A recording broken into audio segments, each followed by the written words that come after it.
everyone, we are Geeks Not Nerds. I'm Captain Logan. And I'm Vince. Today, Vince, we're going to talk about advertising. My question to you today is, on the whole, is television advertising, and I guess we could lump all sorts of advertising in this, but I was thinking mostly kind of TV commercials today in this kind of a new, really technologically advanced world we more and more continue to find ourselves in. I feel like commercials are not the way they were when I was a kid in a lot of ways.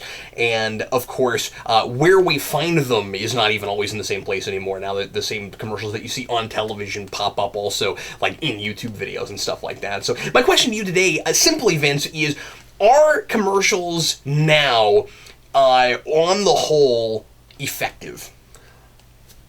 Calling them generally effective, I think it kind of depends on the audience that it's being targeted to. That's a good point. And I say that because I feel like the trend now, because, people who study advertising, they have the idea that you have this thing, it does this, and it does it better than everybody else for this reason. So that's kind of the general, this is how you advertise something. And then nowadays, you get these commercials that are just kind of sensational and saying, look at this, and you're going to pay attention to this, and then at the end of it, we're going to show you our logo, and then you're going to want to buy our thing. And so I would say, generally, advertising, I don't feel like really works on me that much, because I don't care. I don't care if there's a bunch of, hippy-dippy guys and girls jumping around wearing Levi's. I mean, sure, they look like they're having a great time, and they're wearing some ratty pants. Great. You know what, though? That, at the very least, is including the product in the advertising. But it's not apparent that it's a Levi's commercial until the end. You're like, wow, there's a bunch of guys at a bonfire that most of them are just wearing pants. I feel like and when he says just wearing, he means not like instead of a skirt. He means like only pants, not anything else. Yeah. Look, you can't go into a Pizza Hut dressed like that. That's all Vince is saying. You see, those things say no shirt, no shoes. Nothing about pants. So if you invert the outfit. Oh, all right. So you can just go in with your boxer shorts and you're like, well, I mean, I know that some people might arrest me, or some police officers might consider arresting me for public nudity, but your sign said shirt and shoes, and I'm wearing those things. It technically qualifies. I want to amend something that you said, or at least challenge you on one thing, and I agree with everything you said except for this. When you get a commercial like what you're talking about, where it's just like shock the audience, or just leave them with some kind of vivid image that's bizarre or quirky, or just really memorable, I don't think when you see the company logo at the end, and sometimes you don't even have that, you know what I mean? I don't know if just seeing the logo at the end, or being told finally what in the world you're watching a commercial for, is really about, and now you'll want to go get that thing. Mm-hmm. I think what it's about is you're not thinking about car insurance most of the time. And when car insurance finally comes up, you'll go, the only one I can think of off the top of my head is Geico. Yeah. And then that's the one you go with. I think it's more that than it is, and now you'll want this brand of bran flakes or whatever, you know what I mean? It's like just when you finally, or even like, you're going down the grocery aisle, you're going down a grocery aisle, and you're like, oh, I recognize that name because I saw it in a commercial, and the commercial didn't even make me think, oh, I want to eat that particular brand. It's just, that's the one I've heard of. So it's kind of like, I don't think it's the same thing as subliminal advertising, really? I think that's, to some extent, that's how people vote nowadays, Yeah, it's kind of just who is screaming the loudest. They're like, I recognize that name. I'm going to buy that thing. Like, that's the thing, though. With Geico, it's about showing you something quirky. Now, the thing that Geico does do is that they tell you why, regardless of whether or not you believe it's true, they tell you why it is an insurance that you should go with. They tell you what it is, they tell you why you should do it, but they do it with a funny-looking character that gets your interest. Sometimes, but what's interesting about Geico is that they have a lot of different strategies. Their branding is not always the same. In fact, sometimes I find myself really surprised by the sheer number of different kinds of commercials Geico puts out. Because I'll watch a thing and I'll be like, I will have seen a Geico commercial 12 times and still forget that it's Geico. except for when they use some of the familiar characters or the familiar gags. I've been conditioned now to know definitely. Oh, I'm watching a Geico commercial if it's a random if it's like two people and a person says well, everybody knows that, but did you know that? And then it's like, oh yeah, that's a Geico commercial. Although, actually, come to think of it, no, because that always opens with them talking about Geico, so of course that's a Geico commercial. But there's a couple of those where for a while I was like, oh, I thought that was a commercial for a different. But I can always tell that it's car insurance for some reason. Well, those insurance commercials, I think, are some of the ones that annoy the crap out of me. The whole insurance commercial thing's gotten really out of hand. It's everywhere. Like, the ones that really annoy me are the ones that they start showing you images of, like, sweet things happening. Oh, there's a husband and wife, and then their kids, and then they're at the beach, and now they're having a picnic, and then insurance. It's like, well, okay, I understand that that tugs on the heartstrings of some people, but you know what it doesn't make me think? Boy, do I need to insure my kids. See, the thing about insurance is that it's a weird thing to advertise, and I think that it's less about, again, what exactly it offers as it is just letting you know that this company exists, so maybe you'll go look into it. Because different people will find different insurances useful for their particular situation, right? Like, not one insurance company, any kind of insurance really, is going to be right for all people all the time. It kind of depends on what your situation is, I think, most of the time. Am I wrong about that? There's a commercial that, like State Farm, and that's the thing, is I think State Farm pretty much covers anything.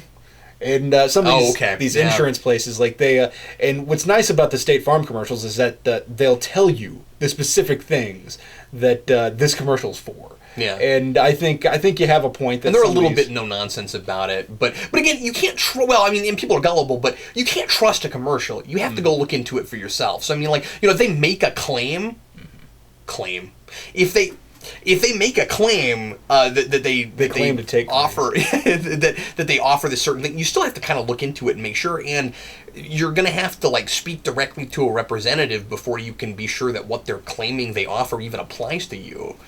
It's kind of nice that there is a thing, regardless of whether or not it functions well, there is a thing out there that people can go compare things to other things. Like, there's Amazon for products, and there is this thing that I'm not going to say what it's called that people can compare insurances with. Oh, okay. Yeah.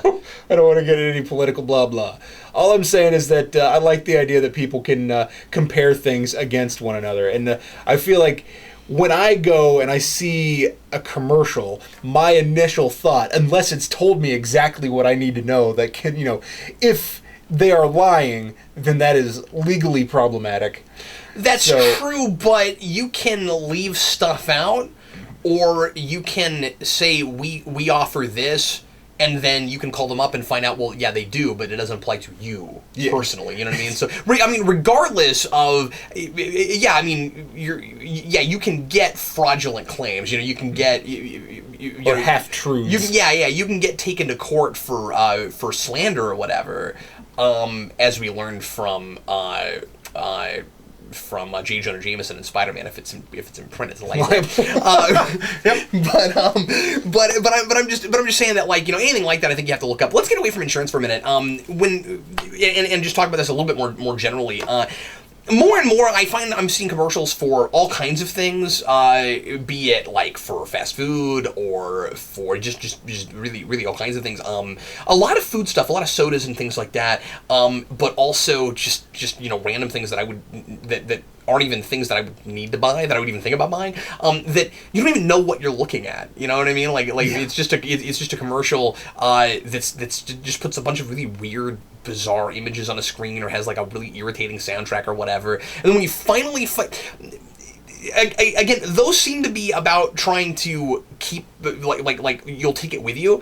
But then I always find myself describing a bizarre commercial to a person, and they ask me what it's for, and I can't remember.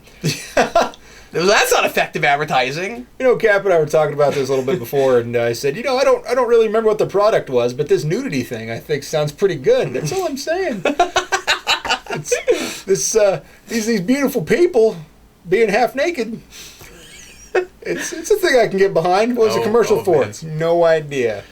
It's something that I think. Let's get away from that. So, All right. Effective advertising, like when you see a commercial where you say, even if it's not, even if it doesn't make you want to buy the product, when you see a commercial and you say someone might actually think to seek that out, not they're walking around and they have to pick one and they can only remember this one, but like they see a thing and they go, I don't know, I think maybe I want that. When does that happen? Does it happen with car commercials?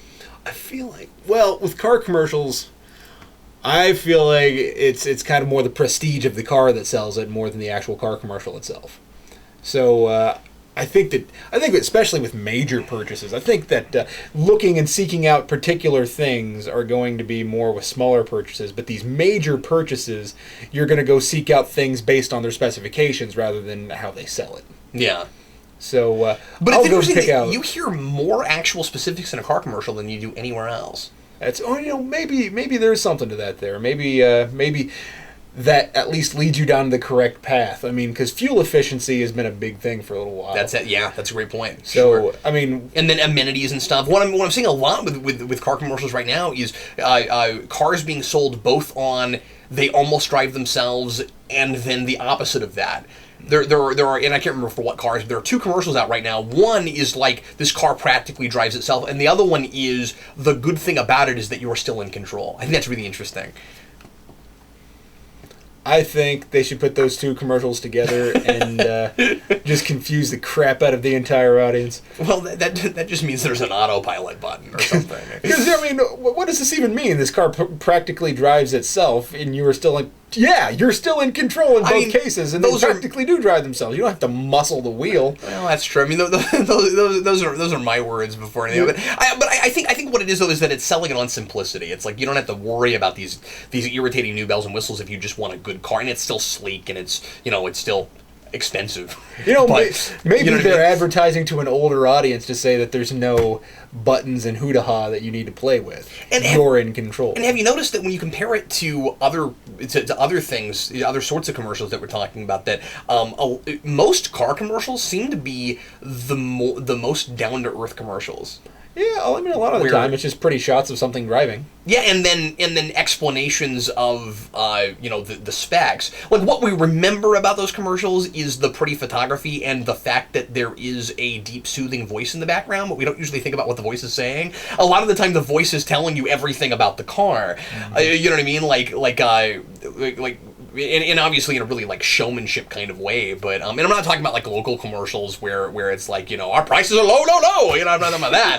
I'm talking about like the national commercials for a specific car. Yeah, it seems like car commercials. The strategy very often is about being as classy as possible or looking really classy, and also making cars look like they can do things that they might not actually be able to do. I'd be interested to know how they advertise the Gremlin. I didn't know that. Gremlin, don't feed it after midnight. That's a Mogwai. But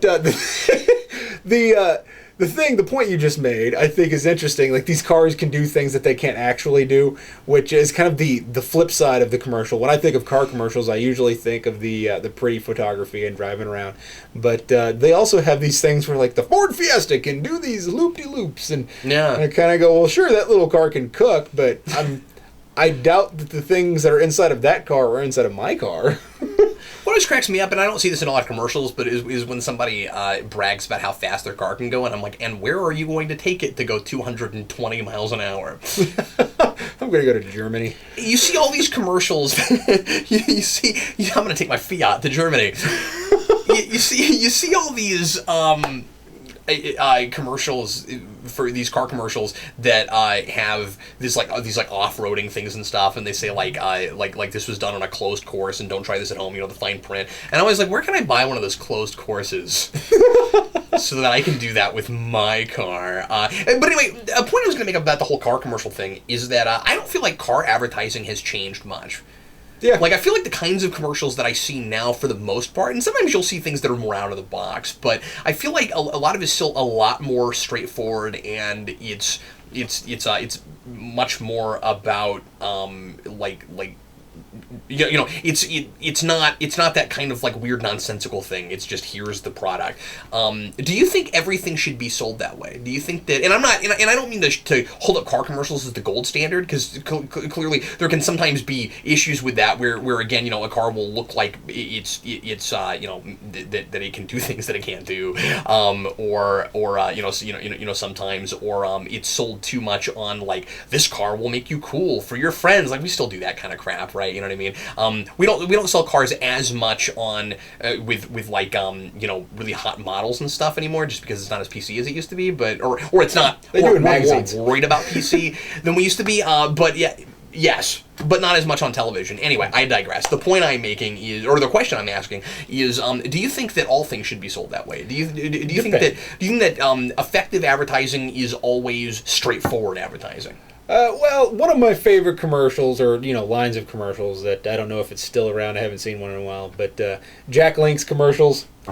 I get a kick out of the Jack Link's Sasquatch commercials. I don't remember them. They are nonsense. They're messing with Sasquatch. You ever see those? I don't remember. And the idea is that these guys are eating the beef jerky and they have this weird idea, or they're giving the beef jerky, or the Sasquatch is trying to get the beef jerky. And because here's the deal. Sure, it's straightforward if you say, our beef jerky is salty dried meat. What do you? I suppose. Well, that's just describing it. I don't think that straightforward advertising necessarily means that we're just giving a really cold description of the thing. I just we can put a positive spin on it. I don't think that Snap into a Slim Jim, for instance, was not straightforward. Yeah, that's fair. Because it has kind of a snap sound. It's also incredibly bad for you. But that's still, it's I'm just saying it's not nonsensical advertising. It's a famous person saying, hey, look, I'm a famous person and I like this and you might like it too, which is, selling it more on a spokesperson than it does on the actual product. But I wouldn't say that is not straightforward advertising. You still get what they're trying to sell you and sort of kind of why. It's just a tactic. When I say things that aren't straightforward, I mean things where it's just throw a bunch of really random crap on the screen and then tell us the name of the brand at the end. I feel like that's what a lot of radio advertising is right now. Yeah. Except for on the screen part. Into the airwaves. But like they'll have a conversation. How far we've come where radio is also on screen now. It's really... You can if you listen to it on your computer. But the thing that annoys me about radio commercials is that it always seems like there's two people talking. They're talking fast, which whatever, they could talk slow, fast, it doesn't matter. But people watch our show. Indeed. But they sit there and they have a nonsensical conversation that's barely related to the thing that they're talking about. And then at the end, they're like, oh, you should check this out. And then they rattle off the reason you should do it. And I'm like, you know what? Great. You got my attention, I guess, by annoying the crap out of me. And now you tell me what the product is, so I can respect that. But can't we just have a commercial? Like, can't we actually be clever instead of trying to be funny? When are you turned off to wanting a product? When does it go from, I don't even remember what the product was, to because I saw the commercial, I don't want it? Well, I will never call 877 Cash now! I will never call them. Yeah, but I wouldn't do that either. I'm not sure that I would have done it anyway. But that stuff gets stuck in my head. Shady, right? Like, you really... kids, just make sure to pay your credit cards off at the end of the month. That's all I'm saying. This is for the best, guys. In fact, pay a little extra so they don't just charge you and get you again next month. Yeah, and be weary of those, like, gold buying places, too. Yeah. Oh my god. Like, get it appraised by someone that knows what they're talking about. Yep, and then it's like right next to the drugstore and the liquor store and the smoking store. Yeah. I don't know what you call a smoking store. Hey, location. But anyway, vape store? Smoking store? For me, what turns me off most with a product, with a commercial that I don't like. I don't think it ever really happens where I'm like, oh, you guys made advertising that I find really irritating, so I won't buy your product. But if you make food look gross, yeah. And I've said this before, probably on some video somewhere, so people that have watched all 2,000 whatever videos of ours, you've heard me say this before. But the worst thing ever is Hardee's, and it still is. Yeah, you know what? I hadn't seen a Hardee's commercial for like 5 years. I saw one the other day, and they still are the most classless, grossest, like appealing to, for lack of a better word, trailer trash. It's awful. Like it's just, you've got. They'll put like pretty women in an ad, like eating a cheeseburger and just having crap all over their face, and it's really disgusting. And I don't know why they do that. How does that make me want to eat a thing? And my dad and I were complaining about this 20 years ago. They're still doing it. That's gross. Ugh. Yeah, I remember that commercial now. Hardee's and Carl's Jr., man, just no. You know, the commercial that always kind of turned me off, it did make me not want to eat the food. Like, if somebody said, let's go to Burger King, I'd go, whatever. But I always kind of got weirded out by the King. Oh, yeah, ugh. Don't do that. Now, if they had that mascot there to hang out with kids, I would never take my kids there. That is terrifying. When I was a kid, I went to a McDonald's that had one of the national... I think there were three, or there were somewhere between 3 and 5 of them. One of the national Ronald McDonald's. Oh, yeah. And that was cool. Well, he's smiley and friendly. The other one is... But that thing is terrifying. Do you remember what they did with him when the '09 Star Trek movie came out? I forget. They did a commercial where they had him as a Klingon. Yeah. And it was funny, but it's still super freaking creepy. Yeah, and then this is neither here nor there. The ones where he's hiding in the dark. This is neither here nor there. But you know what was really weird and kind of sad about that whole thing? That movie did not have Klingons in it, and then there's a really decent, and it was sad that they cut it, deleted scene that had Klingons in it. So like they had a Klingon thing for their Star Trek tie-in, and then they cut that scene that was the only thing that made that even remotely relevant. Except that people have heard of Klingons when they've heard of Star Trek. Anyway. So yeah. What were we talking about? Well, we were talking about I got obsessed with the King. Yeah, we were talking about things that turn you off to wanting to get the product in the first place. When you see a commercial that you really like, how is it ever about the product, or is it just I had to sit here and watch these things and I'm glad I was entertained for the 30 seconds that I thought I wasn't going to be entertained?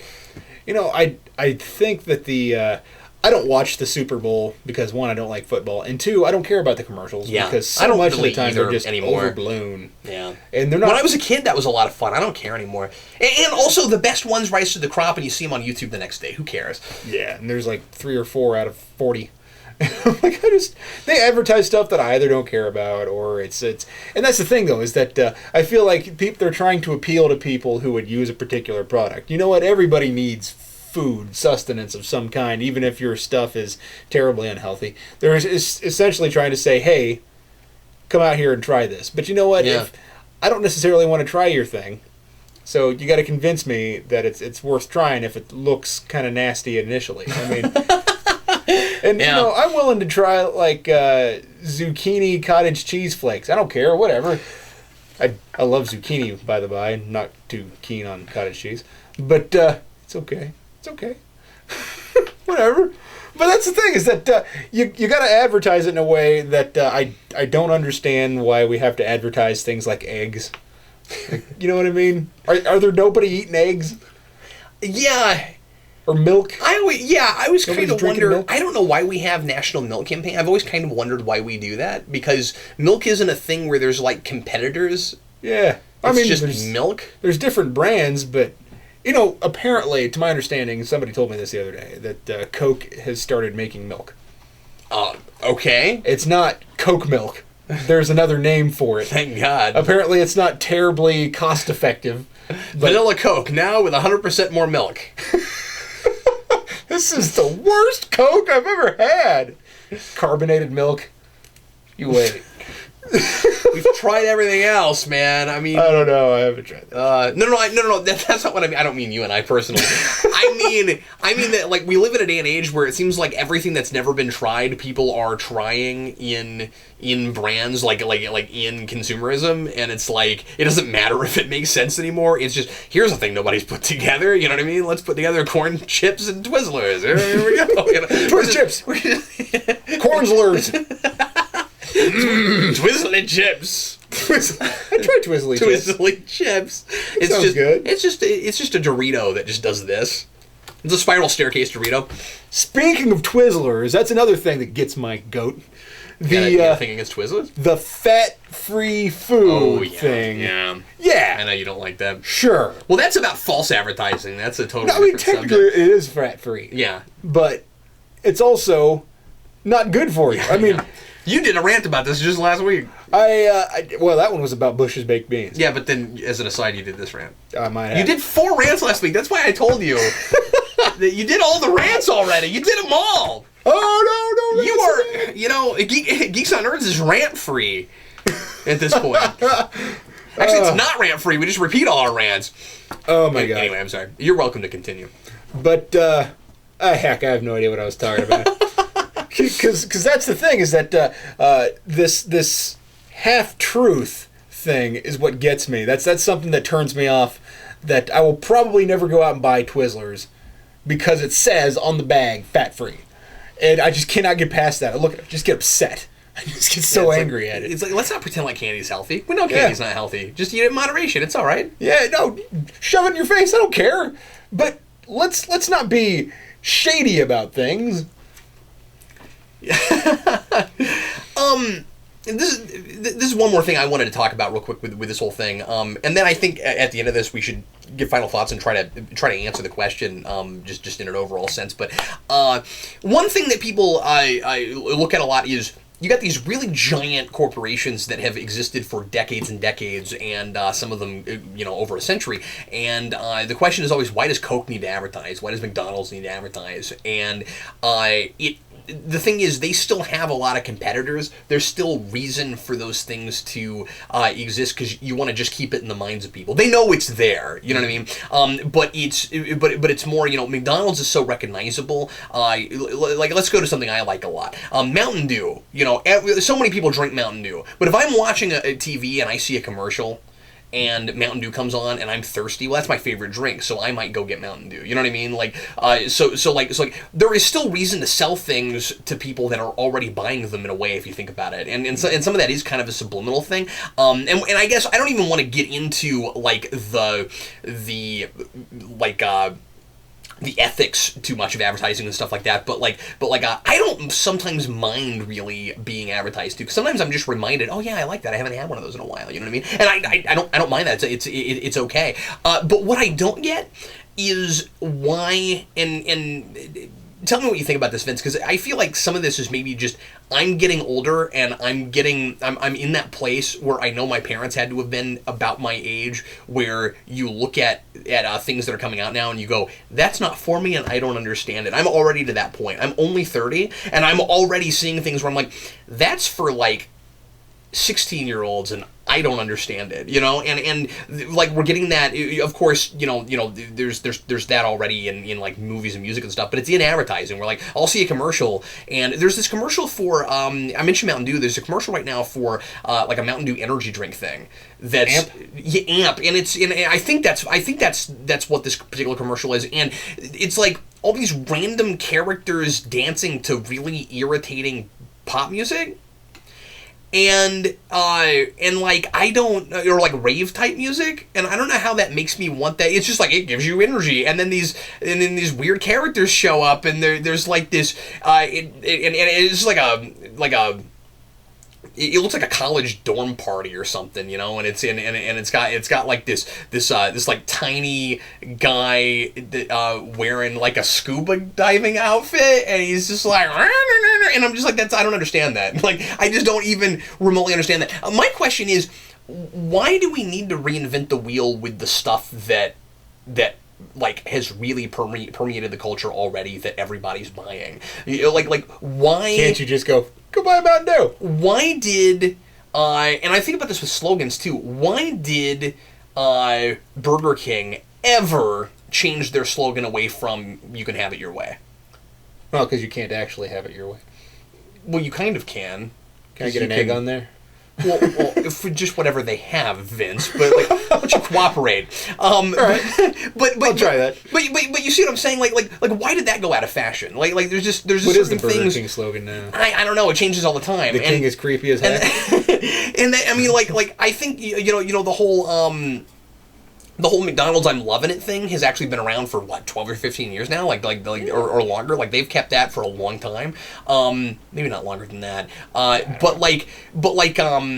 Now Coke has always changed theirs like every few years, but it's always been a pretty classy slogan for the most part. I don't know what it is right now. But I'm just saying, like, it was always for a long time though. But all I'm saying is, I guess I don't get like what the point is of rebranding certain things. And rebranding is like a really big thing right now. And half the time when I see a company rebrand, it turns into something that is a lot less, a lot of them is like less flashy than it was before, and like genericifies that. And I just don't even understand it. Or less specific even. Yeah. So, and what I'm saying is, I know I sound like I'm really complaining about it. I just don't understand it. I don't know why these things change all the time, because it's not always even like really. It doesn't always even look like an update. It looks like just a change for the sake of change. Well, to some extent, change for the sake of change. I mean, I guess they're just trying to bring new attention to themselves. But I kind of think, and I'll come back to something you said here in a minute. Oh, yeah, I kind of sure. think that there's I laid like 5 things on you right there. There's two things that need to happen in order for advertising to be effective. You need to have one, appealing advertising, whatever. It doesn't necessarily have to be flashy. And 2, availability of the product. So if I go into a store and I do not see Jack Link's beef jerky, I'm probably not going to go seek out Jack Link's because there was a Sasquatch commercial I liked. Yeah.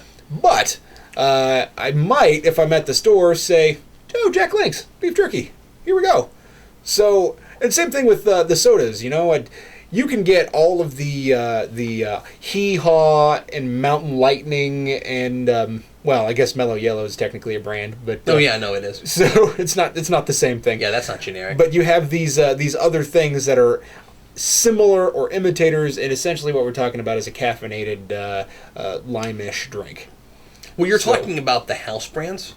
Those are all things that are owned by the specific companies that own the grocery stores. But why should I bump the extra few bucks to go get the Mountain Dew? Well, I mean, does it taste better? The advertising reminds you that maybe you want to spend a little bit extra and get the thing that you actually want. Yeah. Because you know it's different, you just know it's similar, so you try to save a few bucks until you see this advertising. So I can kind of see why they advertise to that person. Now, the thing that you said about the crazy people doing crazy things on TV, to some extent, with an energy drink, I kind of get it. Not to say okay, because it's like, it gives you a lot of energy, and then you go crazy. And you go do something like you have lowered inhibitions because of this energy drink, that's which is a good point. Dumb, because that's basically what alcohol does, not energy drinks. If you're doing stupid stuff on an energy drink, it's because you're dumb. So, well, you can get really excited and hyper, and that makes you like bounce off walls or whatever if you're 7. And I guess they do kind of market these things toward the younger crowds now, which to some extent I think studies are finding it affects growth. So be careful. Those of you that are young. Well, we were told that about coffee when we were kids. So yeah, guess what holds true? Guess what? That was not an old wives' tale, it turns out. But maybe I'm wrong. I don't know. Whatever. It does. I think what it does is it affects the formation in the brain, fully maturing in the brain. Well, that's worse than stunting your physical growth. Yeah, like who cares if you're short? I'd rather be 4'9" and a genius, Vince. So I think it's affecting mental growth, but it's like, look at that tiny guy. Yeah, but I'm levitating you with my mind. He's the controller. So, yeah. Which one? N64. So am I an N64? So, but those commercials are kind of make sense to me. You drink our product, it makes you have energy. And then you have something like, for example, I think this is pretty effective advertising. I don't know if they're still doing it, but the Snickers commercials where somebody's doing something really weird, or like there's an old lady out on a football, almost at football court. God, that shows you how much football court. Football field. Right, football diamond. Right. I made a goal! You're not? Never mind. So, in this commercial, somebody's doing something really strange, and then they say, "Hey, you're acting weird, have a Snickers," and then they eat the Snickers, and essentially saying it satisfies hunger, but it's doing so in a way that it doesn't have to say, "Hey, you're hungry, eat a Snickers," because, of course, there are better options if you're hungry than eating a Snickers, but Snickers is quick, it's tasty, and it satisfies hunger because it has that peanut and protein. So these commercials, I think, like the high energy commercials, are effective because it tells you what it does, but it does so in an odd way, or at least an attention-grabbing way. Yeah, and I mean, I'm not saying the commercials have to be dumb. I'm not saying don't be entertaining. Those are the ones we remember the most. I'm just saying that when I can't even remember what the product's about or what the product was that I saw a commercial for. Like, I think the saddest thing is when I loved a commercial and I can't tell you what the product was. Yeah, because it means that there's somebody that's probably should be writing TV. Like, that's just the saddest thing, because the point is to make you either aware of a product or to make you want to go get a thing that you already know about. Something else that I think is really weird are commercials. I just thought of this are commercials that play on people's memory of what their advertising either always has been or what it used to be, but it goes back so far that if you're young enough, you almost need your parents to explain it to you. I think that's bizarre. Like Kit Kat does this. I can't tell you the last time I saw a Kit Kat commercial that actually was the Kit Kat jingle with like the people singing "Give me a break, break off a piece of that Kit Kat bar," but they still sort of incorporate it. Where like there's one where it's a cute little commercial. There's one where like they show the Kit Kats crunching, and they crunch like in the tune of the Kit Kat song. But the last time I heard that song was like 15 years ago. So like, anybody seeing that now is like, I don't even know what that is. It's just like a bunch of Kit Kats break. Why is that? You know what I mean? And so I feel so I said that sometimes advertising isn't for me anymore, and I feel like I'm getting older. In other times, I feel like the demographic has remained me my entire life, and I don't understand that either. Kit Kats. Is that interesting? Are delicious. I love Kit Kats. And if you're a kid and you haven't had a Kit Kat and you're like, nah, I don't want a Kit Kat. I want to drink like concentrated sugar. Then I want Coke milk. I want Coke milk. But you know what? Go and try Kit Kat. Next time on Snackvolution, we're gonna try Coke milk. I'm sure it just tastes like milk. We're gonna do it. We're gonna do it. We're gonna create our own concoction. Man. I do have. I'm gonna make Soda Stream syrup. We could pour this into milk. I'm gonna make Vince drink Coke milk. This could be interesting. It'll be the last thing we shoot that day if we do multiple videos, so that if you get really sick drinking it, you don't have to make any more videos. You know what? It could be good. You know what? Strawberry milk's tasty. Chocolate milk. Coconut milk. Coconut milk's good. I don't think Coca-Cola milk is going to be as good as coconut milk. I'm telling you. Which I guess there is a thing called coconut milk. I meant like coconut flavored milk. So anyway, real quick, compared to when you were a kid, let's say in the last 20 years, has advertising gotten, on the whole, do you think, just television commercials and commercials that you see on streaming video and stuff, has it gotten more or less effective overall? I think as time goes by, it has gotten less effective for me. Yeah. Because it's starting to... I feel like as time goes by, we start to be attracted more to these faster moving images. So when we were younger, our parents would have said the stuff that attracted us would be overstimulating. Now that we're older, the stuff that attractivates the younger crowd is overstimulating to us. We see that and we say, well, that's just too much. Like the commercials for regular show, I just kind of look at that and say, well, that's not a show that I'll probably enjoy. And then I watch it and I confirm that. But the fact of the matter is that it's all these quick snippets. It's fast editing. There's no cameras on something, and there's no you should watch this thing for this reason. It's clip, and it's sensation, and therefore these people want to go see it because they like that sensation.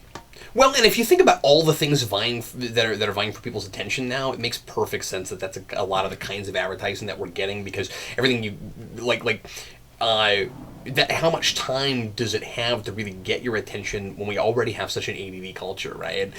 And I think you said it earlier, I don't know if it was on camera or not, but something about the one yelling loudest is the one that gets heard. Yeah, I don't remember where I said that either, but I did say that. So indeed. Yep. All right, well, let's go on to rants. Vince, what is your rant for today, sir? I'm ranting about my general positioning system. My general positioning. Your GPS. Your GPS. Yeah. You know what I had when I was younger? Before we had these newfangled smartphones that can do your taxes and make julienne fries. You know what I used to have? Map? I had a PDA. Oh. You know what PDA stands for? Personal digital apparatus? Public displays of affection. No, but seriously, is it... Yes, that is, yeah. That Okay. actually, yeah. Just checking. But now that we've gotten these newfangled pieces of technology, I don't do that to Vince anymore. I have... You want to see my PDA? Sure! Every time! Why do I fall for it? Every time! That's probably not the first time I've done that to you. No, I don't think so. But... Anyway, sir. My rant is when I'm using my GPS and I'm driving all over the city, because that's what I do for a living. I drive all over the city, delivering PT to people. So I drive around. He's a tour guide. He's a Kansas City tour guide. I'm like, that over there is the building. People have been in once or twice, at least once. Why are you John Belushi right now? I don't know. Was that John Belushi? No. No, that was Elwood Blues. Elwood Blue, yeah. Dan Aykroyd. Dan Aykroyd. I couldn't decide which one it was, so I picked the wrong one. So, sorry. The thing that's annoying me about my general positioning system, I know what it means, is that, well, first of all, my location doesn't quite work right, and like it'll just disperse. Suddenly, it'll just lose it. Now, I think that's actually my device, but that's the first thing that annoys me. So I'm going to get that out of my head before I actually jump into the actual rant. The thing that's annoying me is that it'll say in 1,000 feet, continue straight. Really? Did you think that I was going to say, I see an exit up ahead, I'm going to take that exit? I know it told me to get on I-70. Yours is bad. Mine doesn't do that. It's insane. I'm using Google Maps. Yeah, but I think mine is at least connected to that software, and that's not. Mine doesn't do that. And it does things. Mine only says continue on a thing if the name of the road changes, which is useful information. Yeah, well, that's fair. You know, that's helpful. You know, or if you get to a fork and it's just not clear. Mm-hmm. But not when you're on the highway and there's 100 exits. Yeah, and that's something that really annoys me. Oh, that's ridiculous. In 1,000 feet, you're like, oh man, I got to do a thing. And you're like, no, just say, be on this for 7 miles. Mm-hmm. And then what mine can do now I haven't looked at your display. I've not been with you when you've had it running. Mm. But does yours like tell you which direction you're going to have to turn when you find? Does it give you like the number of feet and then like you're going to turn this particular direction? Yeah. Okay. It tells me which direction I'm going to turn, That's unless useful. It's telling me that I need to continue on this street first. So yeah, sure. There is one highway. Mine will just be a straight up arrow. Where I've gotten to the point that I don't listen to my GPS all the time. I just get to the general area. That's why I call it a general positioning system, and then I go by memory or guesstimation. So I'll say. It says I need to be on I-70. You're not relying too much on technology. I'm proud of you, man. Yeah. Well, thank you. All this over mechanization. I mean, like, you know, you've listened to your science fiction. That's good. So they say things like, you know, get on I-70 and then drive for a while, and then it's going to change into I blah blah blah, and then I go, okay, cool, and then it says immediately. That is the most confusing highway too. Let me tell you. That's a hard one to get on too. But so the thing is that so I get to this part where it says that it changes, and then it says, take the right exit, and then I go, well, there it was. That's where it was, because it was just beyond the point that it needed to tell me. Now, why is it? Now, maybe I just need to actually go buy a GPS and not use my GPS feature. Maybe this will correct some of that for me, where it says, in 1,000 feet, stay on I-29.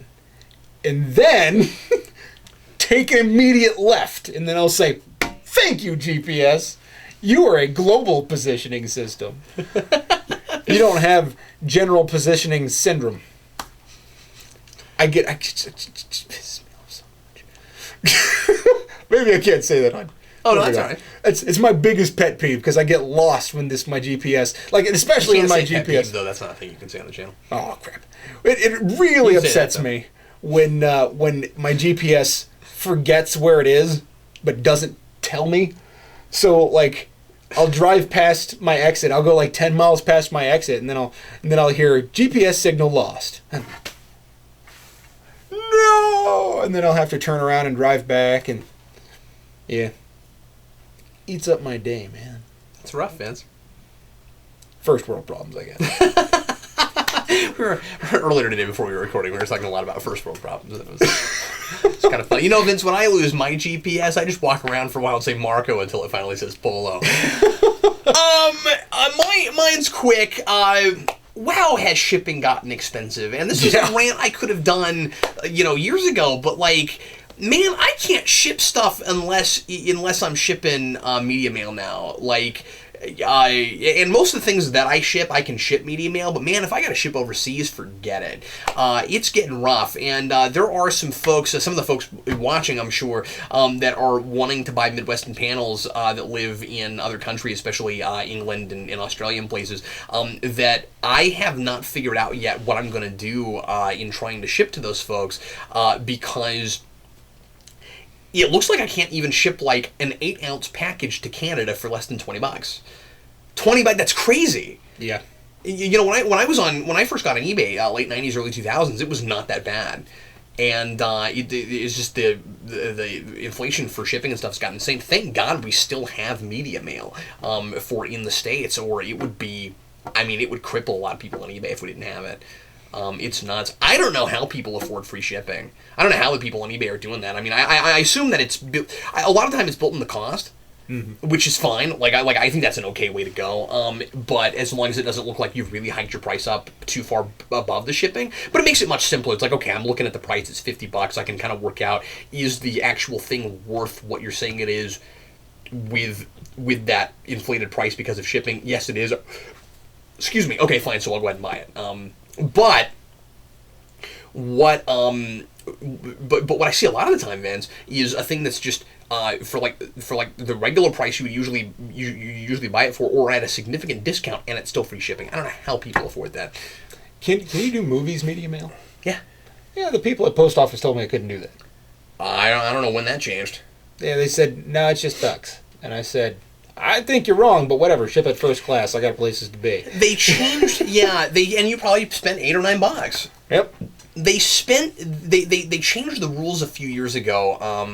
This was 8 or 9 years ago now, where you couldn't ship comics media mail because they now, had advertising. A lot of us still do because the rule is stupid, and I guess I feel weird talking about this publicly, but the rule is really messed up. Especially when you're talking about older comics, because the advertising is no longer relevant. Yeah. And so it's like, because there's for some reason. Oh look, Surge. Well, and the other thing too is you could ship. Yeah, you can't ship magazines. Yeah, but it's not in stores yet. I don't know. Okay. But yeah, you can't ship magazines and you can't ship comics. But you could ship. Now I don't know what the deal is with the people you're talking to, but you could ship, and as far as I know, you're still supposed to be able to ship movies, which also have advertising in them. It's just in a different way. I don't understand what the difference is at all. I have no idea. Why does print ad versus? It's just like the things you can get flagged on YouTube for. You know what I mean? Where it's like I don't know why this counts, but this doesn't count. Why music is such a bigger deal than other things, and you know what I'm saying? Like I don't get all that. So anyway, I don't know. My rant is just simply shipping is too expensive, and it's a lot harder to get things to people. And I am amazed, and I want to give a huge shout out and thank you to everybody that has ever shipped us anything for Mailbag Day. You guys are awesome. Because I have looked at some of these, especially like tubes and big boxes and stuff, and seen what the shipping prices are because they tell you what they are, and how much the person paid to ship it. And there are folks that that just cleaning out their room or whatever found a bunch of comics they thought we might want to look at, or really wanted to see us review something, and would spend like $16-$20 to ship something to us. I mean, it's nuts. It's just really sad what stuff costs to ship sometimes, and I don't know exactly why that is, why it's gotten so messed up exactly. But I won't go into stuff, but it's really problematic. Especially because so much commerce is done online now that you'd almost think that would have made some of the shipping costs go down. Yeah. But I'm not going to pretend to know enough about that I'm confident in saying that. But just my first instinct would have been, oh, okay, there's more of a demand for it, so the cost would go down. Yeah, because they have more avenues for doing this now. There's extra companies other than just UPS. And USPS. For a significant number of months, we've had much lower gas prices. than we have, which is one of the things that hiked it up in the first place, as far as I'm aware. So anyway, I don't know.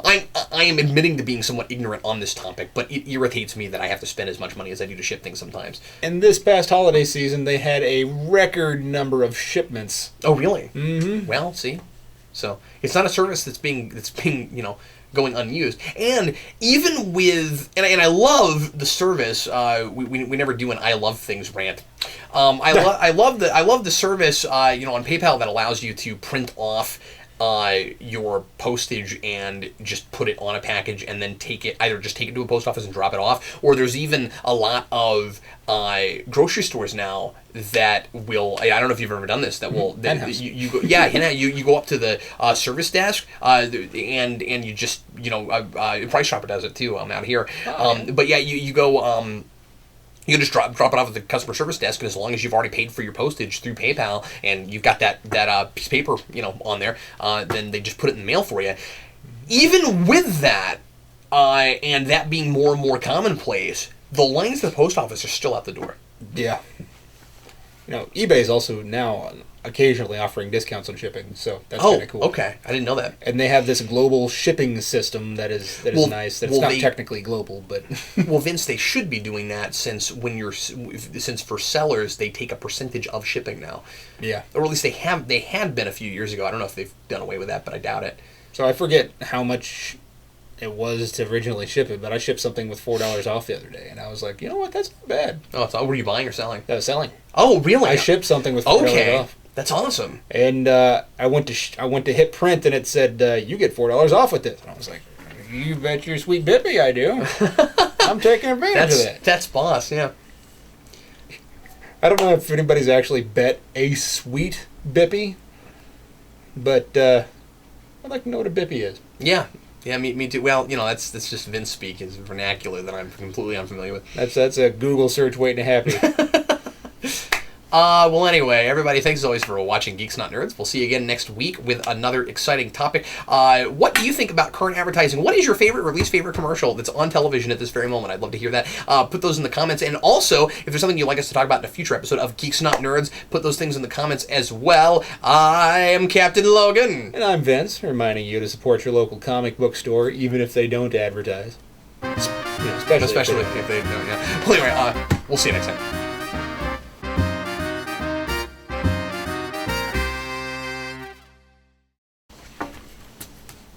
Quit touching my bippy! It's my public display of affection! It's a portable digital apparatus all over me!